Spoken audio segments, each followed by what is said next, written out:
Student welcome back to my channel Samrat academy. Student जितने बच्चे class 10th में सामाजिक विज्ञान का पेपर देने वाले हैं उनके वीडियो सबसे ज्यादा इंपॉर्टेंट है। मेरे प्यार बच्चों, अगर आपका भी सपना है 2026 बोर्ड एग्जाम में बहुविकल्पीय प्रश्न में 20 नंबर लाने का, तो मेरे प्यार बच्चों आज की इस वीडियो को थोड़ा सा भी मिस आप लोगों को नहीं करना है।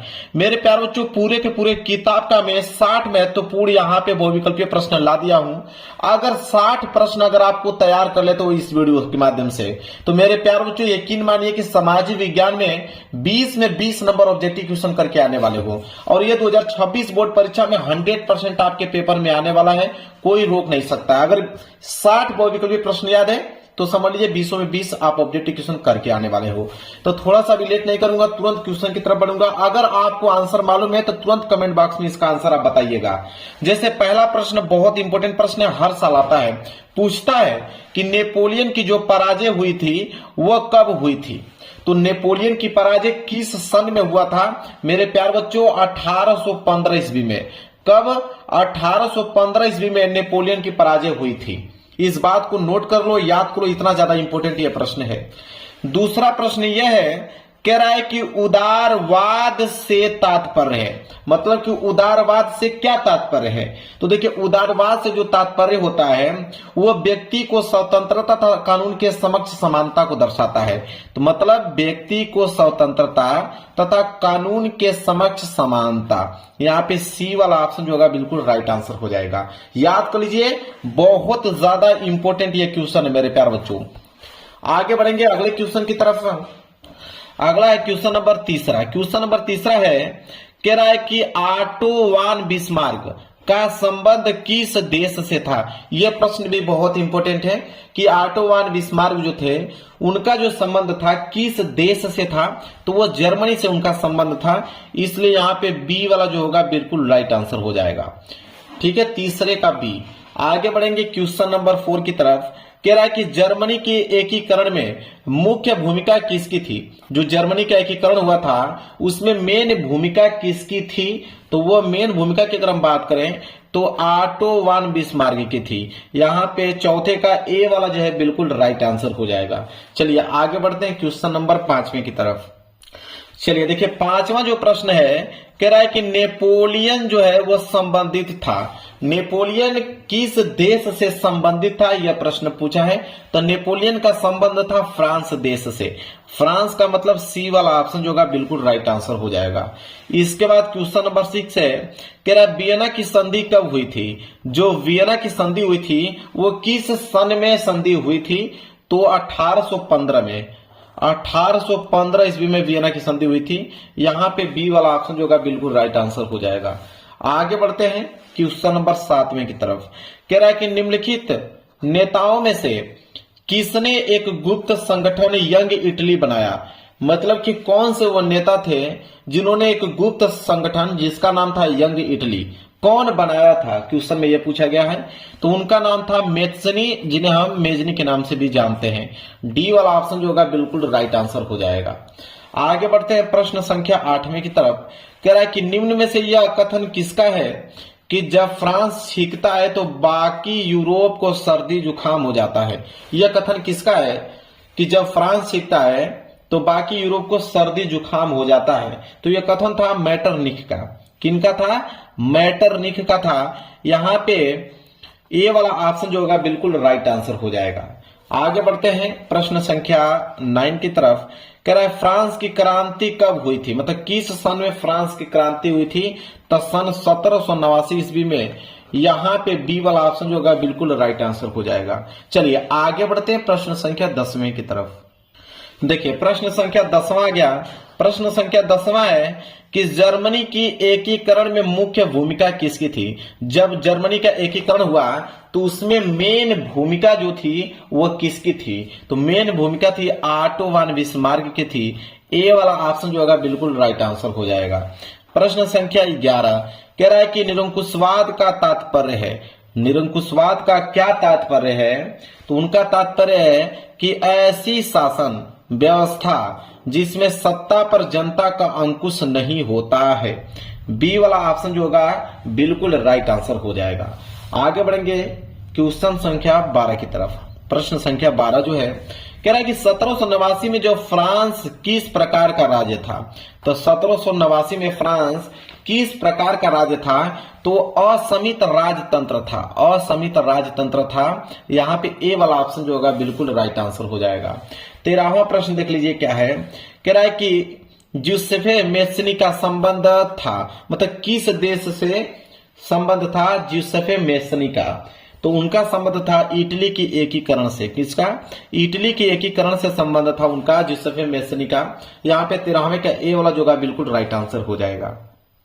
चलिए आगे बढ़ते हैं, क्वेश्चन संख्या 14 बोला है कि निम्नलिखित में से कौन सा 1804 के नेपोलियन कोड में नहीं जोड़ा गया था। ठीक है, बताना है कि इन चारों में से कौन 1804 के नेपोलियन कोड में नहीं जोड़ा गया था। वो था जन्म से प्राप्त विशेष अधिकार। यहां पे ए वाला ऑप्शन जो होगा बिल्कुल राइट आंसर हो जाएगा। चलिए आगे बढ़ते हैं प्रश्न संख्या 15वें की तरफ। प्रश्न संख्या 15 है कि 1861 में एकीकृत इटली का सम्राट किसे घोषित किया गया। तो 1861 में एकीकृत इटली का सम्राट किसे घोषित किया गया, इन चारों ऑप्शनों में से जल्दी से आप बताइए। तो वो थे इमैनुअल द्वितीय। कौन? इमैनुअल द्वितीय। ए वाला ऑप्शन जो होगा बिल्कुल राइट आंसर हो जाएगा। आगे बढ़ेंगे प्रश्न संख्या 16 की तरफ कि निम्नलिखित में से किसे 1871 में जर्मनी का प्रथम सम्राट घोषित किया गया था। तो 1871 में जर्मनी का प्रथम सम्राट घोषित किसे किया गया था, उनका नाम था काइजर विलियम प्रथम। क्या नाम था? काइजर विलियम प्रथम। ए वाला ऑप्शन जो होगा बिल्कुल राइट आंसर हो जाएगा। 17वां प्रश्न देखिए क्या है कि जलियांवाला बाग कांड में गोलियां किसने चलवाई। मतलब जो जलियांवाला बाग कांड हुआ था उसमें जो गोलियां चलवाई गई थी, किसके द्वारा गोलियां चलवाई गई थी मेरे प्यारे बच्चों, वो थे जनरल डायर। यहाँ पे डी वाला ऑप्शन जो होगा बिल्कुल करेक्ट आंसर हो जाएगा 17वें का। आगे बढ़ेंगे प्रश्न संख्या 18 की तरफ। देखिए प्रश्न संख्या 18 है कि चौरी चौरा कांड कब हुआ था। बहुत इंपोर्टेंट प्रश्न है, हर साल प्रश्न आता है कि चौरी चौरा कांड कब हुआ था। तो वो हुआ था सन 1922 ईस्वी में। सी वाला ऑप्शन जो होगा बिल्कुल राइट आंसर हो जाएगा। अगला प्रश्न है प्रश्न संख्या 19, कह रहा है कि जलियांवाला बाग की घटना कब हुई। अब ऊपर हमने क्या देखा था, चौरी चौरा, अब नीचे आ गया जलियांवाला बाग हत्याकांड। कब हुआ था? तो 13 अप्रैल सन 1919 ईस्वी। सी वाला ऑप्शन जो होगा बिल्कुल राइट आंसर हो जाएगा। चलिए आगे बढ़ते हैं प्रश्न संख्या 20वें की तरफ। कह रहा है कि वंदे मातरम गीत के लेखक कौन है। तो वंदे मातरम गीत के लेखक तो सबको मालूम है, कौन? बंकिम चंद्र चट्टोपाध्याय जी। यहाँ पे ए वाला, जिन्हें हम लोग बंकिम चटर्जी कहते हैं, बंकिम चंद्र चटर्जी कहते हैं, चाहे वो बंकिम चंद्र चट्टोपाध्याय, दोनों एक ही है। क्लियर है। चलिए आगे बढ़ते हैं प्रश्न संख्या 21 की तरफ कि हिंद स्वराज पुस्तक के लेखक हैं। तो हिंद स्वराज पुस्तक के लेखक इन चारों ऑप्शनों में से कौन है? महात्मा गांधी। यहाँ पे सी वाला ऑप्शन जो होगा बिल्कुल राइट आंसर हो जाएगा। हिंद स्वराज पुस्तक के लेखक महात्मा गांधी। आगे है प्रश्न संख्या 22 कि निम्नलिखित में से किसने बारदौली सत्याग्रह का नेतृत्व किया था। तो कौन था जिन्होंने बारदौली सत्याग्रह का नेतृत्व किए थे? तो वो थे सरदार वल्लभ भाई पटेल जी थे। कौन थे? सरदार वल्लभ भाई पटेल। तो डी वाला ऑप्शन जो होगा बिल्कुल राइट आंसर हो जाएगा। अगला प्रश्न है प्रश्न संख्या 23 कि भारत में जो राष्ट्रपिता का घर किसको संबोधित किया जाता है। तो भारत में राष्ट्रपिता किन्हें कहा जाता है? महात्मा गांधी को कहा जाता है। इसलिए 23वें का ए वाला जो होगा बिल्कुल राइट आंसर हो जाएगा। चलिए आगे है प्रश्न संख्या 24। प्रश्न संख्या 24 है कि स्वराज मेरा जन्मसिद्ध अधिकार है और मैं इसे लेकर रहूंगा, किसका कथन है। बहुत इंपॉर्टेंट प्रश्न है मेरे प्यारे बच्चों कि स्वराज मेरा जन्मसिद्ध अधिकार है और मैं इसे लेकर रहूंगा, यह कथन किसका है? तो बाल गंगाधर तिलक का है। बी वाला ऑप्शन जो होगा बिल्कुल राइट आंसर हो जाएगा। चलिए आगे बढ़ेंगे प्रश्न संख्या 25 की तरफ कि भारतीय राष्ट्रीय कांग्रेस की स्थापना कब हुई थी। तो भारतीय राष्ट्रीय कांग्रेस की स्थापना कब हुई थी? तो सन 1885 में। सन 1885 में। ए वाला ऑप्शन जो होगा बिल्कुल राइट आंसर हो जाएगा। आगे है प्रश्न संख्या यहाँ पे 26 कि निम्नलिखित में से मिट्टी का प्रकार नहीं है। मतलब 4 मिट्टी का प्रकार दिया है, बताना है कि कौन मिट्टी का प्रकार इनमें नहीं है। तो काली मिट्टी तो होती है, लेटराइट मिट्टी भी होती है, पीली मिट्टी भी होती है, सीमेंट जो है वो मिट्टी का प्रकार नहीं है। इसलिए डी वाला ऑप्शन जो होगा बिल्कुल राइट आंसर हो जाएगा। प्रश्न संख्या यहाँ पे है आपका 27 प्रश्न संख्या 27 है कि निम्नलिखित में से किस राज्य में काली मिट्टी पाई जाती है? किस राज्य में काली मिट्टी सर्वाधिक पाई जाती है मेरे प्यारे बच्चों? गुजरात में। यहाँ पे बी वाला ऑप्शन जो होगा बिल्कुल करेक्ट आंसर हो जाएगा। आगे बढ़ते हैं प्रश्न संख्या 28 की तरफ। प्रश्न संख्या 28 है कि पर्वतों पर मृदा अपर्दन का साधन है। तो पर्वतों पर जो मृदा अपर्दन का साधन है वह आपका हिमनद। क्या है? हिमनद। बी वाला ऑप्शन जो होगा बिल्कुल करेक्ट आंसर हो जाएगा। पर्वतों पर मृदा अपर्दन का साधन क्या है? हिमनद है। चलिए आगे बढ़ेंगे प्रश्न संख्या 29 की तरफ। अगला है प्रश्न संख्या 29वां। देखिए क्या है, कह रहा है कि पंजाब में भूमि निम्नीकरण का मुख्य कारण क्या है? Very very most important question है। कह रहा है कि पंजाब में भूमि निम्नीकरण का मुख्य कारण क्या है? अधिक सिंचाई। यहाँ पे सी वाला ऑप्शन जो होगा बिल्कुल करेक्ट आंसर हो जाएगा, 29 का सी। आगे बढ़ते हैं प्रश्न संख्या 30वें की तरफ। कह रहा है कि निम्नलिखित में से कौन सा नवीकरण योग्य संसाधन नहीं है? तो नवीकरण योग्य संसाधन इन चार ऑप्शनों में से कौन नहीं है? वह है आपका जीवाश्म ईंधन। सी वाला ऑप्शन जो होगा बिल्कुल करेक्ट आंसर हो जाएगा, जीवाश्म ईंधन। आगे बढ़ते हैं प्रश्न संख्या 31 की तरफ। प्रश्न संख्या 31 है कि चाय की खेती के लिए कौन सी मिट्टी उपयुक्त है? मतलब कौन सी मिट्टी उपयुक्त मानी जाती है चाय की खेती के लिए? वह मिट्टी है आप लोगों का यहाँ पे लेटराइट मिट्टी। कौन सी मिट्टी है? लेटराइट मिट्टी जो होती है वो चाय की खेती के लिए उपयुक्त मानी जाती है। डी वाला ऑप्शन जो होगा बिल्कुल करेक्ट आंसर हो जाएगा। अगला प्रश्न है प्रश्न संख्या 32। कह रहा है कि निम्नलिखित में से किस राज्य में सीढ़ीदार खेती की जाती है? तो किस राज्य में सीढ़ीदार खेती की जाती है? वहां पे उत्तराखंड। कहां पे? उत्तराखंड में सीढ़ीदार खेती की जाती है। तो डी वाला ऑप्शन जो होगा बिल्कुल करेक्ट आंसर हो जाएगा। 33वां प्रश्न है कि निम्न में से कौन सा एक व्यक्तिगत संसाधन नहीं है? तो व्यक्तिगत संसाधन इन चारों ऑप्शन में से कौन नहीं है? वो है आपका खनिज संसाधन। कौन? खनिज संसाधन। डी वाला ऑप्शन जो होगा बिल्कुल करेक्ट आंसर हो जाएगा। अगला प्रश्न है प्रश्न संख्या 34 कि निम्न में से कौन सा संसाधन पुनः चक्रीय है? तो चारों ऑप्शनों से बताना है कौन सा संसाधन पुनः चक्रीय है। तो पुनः चक्रीय की अगर हम बात करें तो लोहा, क्योंकि लोहा को अगर कोई आकार बना हुआ है उसको हम लोग पीट कर दूसरा आकार बना सकते हैं। तो संसाधन जो है यह पुनः चक्रीय है, लोहा। तो ए वाला ऑप्शन जो होगा बिल्कुल करेक्ट आंसर हो जाएगा। चलिए आगे बढ़ते हैं प्रश्न संख्या 35 तरफ। प्रश्न संख्या 35 है कि निम्नलिखित में से कौन सा एक संभावी संसाधन है? मतलब चारों ऑप्शनों से बताना है कि संभावी संसाधन इन चारों ऑप्शनों में से कौन है? वो है आपका पवन ऊर्जा। यहाँ पे सी वाला ऑप्शन जो होगा बिल्कुल राइट आंसर हो जाएगा। आगे बढ़ते हैं प्रश्न संख्या 36 की तरफ। कह रहा है कि चिपको आंदोलन संबंधित है। तो चिपको आंदोलन इन चारों ऑप्शन में से किसमें संबंधित है? वन संरक्षण को लेकर। यहाँ पे बी वाला ऑप्शन जो होगा बिल्कुल करेक्ट आंसर हो जाएगा। आगे है प्रश्न संख्या 37। कह रहा है कि सुंदरवन राष्ट्रीय पार्क किस राज्य में स्थित है? तो सुंदरवन राष्ट्रीय पार्क किस राज्य में स्थित है?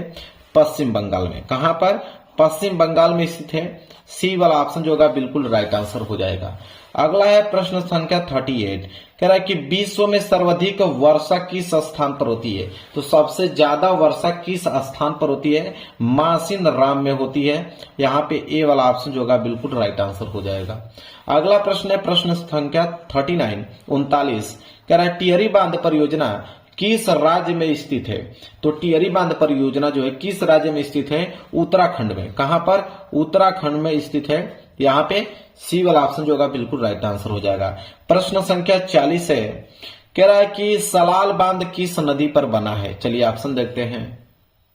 तो सलाल बांध किस नदी पर बना है? चिनाब नदी पर। यहाँ पे बी वाला जो होगा बिल्कुल करेक्ट आंसर हो जाएगा, चिनाब नदी। अगला है प्रश्न संख्या 41। कह रहा है कि इनमें से कौन सी रबी फसल है? मतलब रबी की फसल इन चारों ऑप्शनों में से कौन है? तो वह है आपका चना, जिसमें है काला चना। सी वाला ऑप्शन जो होगा बिल्कुल राइट आंसर हो जाएगा। प्रश्न संख्या 42। कह रहा है कि इनमें से कौन सी एक फलीदार फसल है? तो फलीदार फसल इन चारों ऑप्शनों में से कौन है? तो दालें। यहाँ पे ए वाला ऑप्शन जो होगा बिल्कुल राइट आंसर हो जाएगा। इसके बाद है प्रश्न संख्या 43। कह रहा है कि निम्नलिखित में से कौन सी एक रेशेदार फसल है? तो रेशेदार फसल इन चारों ऑप्शनों में से कौन है? तो जूट। यहाँ पे ए वाला ऑप्शन जो होगा बिल्कुल करेक्ट आंसर हो जाएगा। इसके बाद है प्रश्न संख्या 44 कि निम्न में से कौन सी रोपड़ फसल है? मतलब रोपड़ फसल इन चारों ऑप्शनों में से कौन है? वह है आपका गन्ना। सी वाला ऑप्शन जो होगा बिल्कुल राइट आंसर हो जाएगा। अगला प्रश्न देख लीजिए, प्रश्न संख्या 45। कह रहा है कि झरिया प्रसिद्ध है, मतलब झरिया प्रसिद्ध किसके लिए है? तो वह है मेरे प्यारे बच्चों कोयले के लिए। किसके लिए? कोयले के लिए झरिया प्रसिद्ध है, इसलिए बी वाला ऑप्शन जो होगा बिल्कुल राइट आंसर हो जाएगा। चलिए आगे बढ़ते हैं। प्रश्न संख्या 46 कह रहा है कि निम्नलिखित में से कौन सा परंपरागत ऊर्जा स्रोत है? मतलब परंपरागत ऊर्जा का स्रोत इन चारों ऑप्शनों में से कौन है? वो है आपका कोयला। ए वाला ऑप्शन जो होगा बिल्कुल राइट आंसर हो जाएगा। 47 प्रश्न है कि भारत में पवन ऊर्जा का जो विशाल केंद्र कहाँ स्थित है? तो भारत में पवन ऊर्जा का विशाल केंद्र कहाँ स्थित है? तमिलनाडु में। कहां पर? तमिलनाडु में। यहाँ पे बी वाला ऑप्शन जो होगा बिल्कुल राइट आंसर हो जाएगा। आगे बढ़ते हैं, अगला प्रश्न देख लीजिए। प्रश्न संख्या 48। प्रश्न संख्या 48 है कि मुंबई हाई प्रसिद्ध है। बहुत इंपॉर्टेंट प्रश्न है कि मुंबई हाई प्रसिद्ध है। किसके लिए प्रसिद्ध है मुंबई हाई मेरे प्यारे बच्चों? तो वह है तेल शोधक कारखानों पेट्रोलियम के लिए। ए वाला ऑप्शन जो होगा बिल्कुल राइट आंसर हो जाएगा। इसके बाद है 49 कह रहा है कि निम्नलिखित में से कौन सा ऊर्जा का गैर परंपरागत स्रोत है? तो ऊर्जा का गैर परंपरागत स्रोत बताना इन चारों ऑप्शनों में से, वह है आपका सौर ऊर्जा। ए वाला ऑप्शन जो होगा बिल्कुल राइट आंसर हो जाएगा।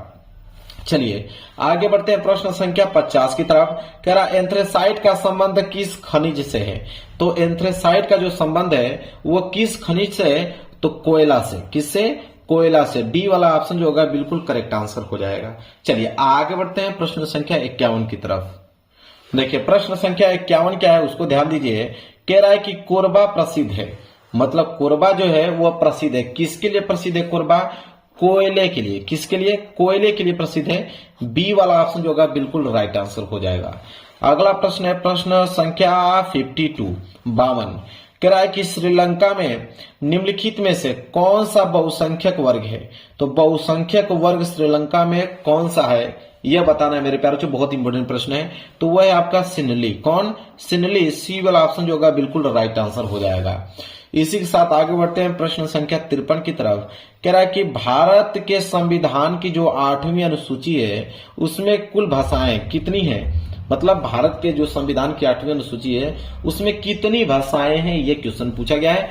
22 भाषाएं हैं। बी वाला ऑप्शन जो होगा बिल्कुल राइट आंसर हो जाएगा। चलिए आगे बढ़ते हैं प्रश्न संख्या 54 की तरफ। कह रहा है कि भारत में पंचायती राज्य की स्थापना हुई थी। तो भारत में जो पंचायती राज की स्थापना हुआ था वह 1992 में हुआ था। सी वाला ऑप्शन जो होगा बिल्कुल राइट आंसर हो जाएगा। चलिए आगे बढ़ते हैं प्रश्न संख्या 55। प्रश्न संख्या 55 है कि भारत में कुल कितने संघीय राज्य हैं? तो भारत में कुल कितने संघीय राज्य हैं? वह हैं आपके 28। कितने हैं? 28 हैं। चलिए आगे बढ़ते हैं प्रश्न संख्या 56।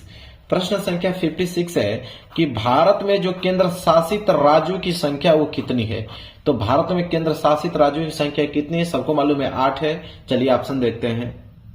देखिए 8 दिया हुआ है ना, बिल्कुल डी वाला ऑप्शन जो होगा बिल्कुल राइट आंसर हो जाएगा। चलिए आगे बढ़ते हैं प्रश्न संख्या 57 की तरफ। कह रहा है कि यदि हम लैंगिक भेदभाव की बात करते हैं तो उसका अर्थ होता है। कह रहा है यदि हम लैंगिक भेदभाव की बात करेंगे तो उसका अर्थ क्या होता है? तो उसका अर्थ ये होता है कि समाज में स्त्री और पुरुष की असमान भूमिका। ए वाला ऑप्शन जो होगा बिल्कुल करेक्ट आंसर हो जाएगा। इसी के साथ आगे बढ़ेंगे 58।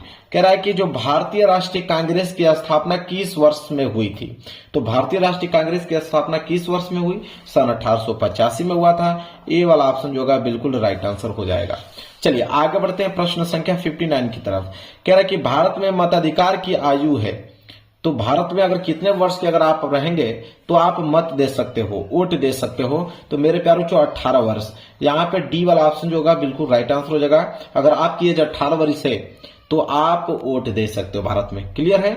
चलिए आगे बढ़ते हैं। अगला प्रश्न है प्रश्न संख्या 60 और लास्ट क्वेश्चन है कि लोकतांत्रिक शासन व्यवस्था अन्य व्यवस्थाओं से अच्छी है क्योंकि यह इसलिए अच्छी है क्योंकि सभी नागरिकों में समानता को यह बढ़ावा देती है, इसलिए अच्छी है। तो वही कहा है कि लोकतांत्रिक जो शासन व्यवस्था है वह अन्य व्यवस्थाओं से इसलिए अच्छी होती है क्योंकि यहाँ पे सभी नागरिकों में समानता को बढ़ावा देती है। क्लियर है? चलिए अब मैं यहाँ पे 60 प्रश्न आप लोगों को बता दिया। ठीक है, लो एक प्रश्न और इसके पीछे दिया हुआ है, प्रश्न और एक्स्ट्रा में जान लो। प्रश्न संख्या 61। लो एक प्रश्न एक्स्ट्रा में बता देता हूं। यहाँ पे कह रहा है कि निम्नलिखित में से किस एक देश को छोड़कर हर जगह तानाशाही पर लोकतंत्र को प्राथमिकता दी जाती है? तो भाई वो कौन सा देश है? पाकिस्तान है। बी वाला ऑप्शन जो होगा बिल्कुल राइट आंसर हो जाएगा। तो 60 मैंने कहा था, एक क्वेश्चन मैंने एक्स्ट्रा ही बता दिया। मान के चलिए यहाँ पे एक क्वेश्चन अगर आप ऐड करते हो जाएगा 61। अगर 61 प्रश्न अगर आप तैयार कर लेते हो तो मेरे प्यारे बच्चों यकीन मानिए कि आप सामाजिक विज्ञान में 20 में 20 ऑब्जेक्टिव क्वेश्चन करके आने वाले कोई रोक नहीं सकता है। तो वीडियो को लाइक कर देना और वीडियो को उनके पास शेयर कर दो जो सामाजिक विज्ञान का पेपर देने वाले हैं, ताकि उनका 20 नंबर इसी वीडियो से क्लियर हो पाए। चलिए मिलेंगे नेक्स्ट वीडियो में, तब तक के लिए धन्यवाद।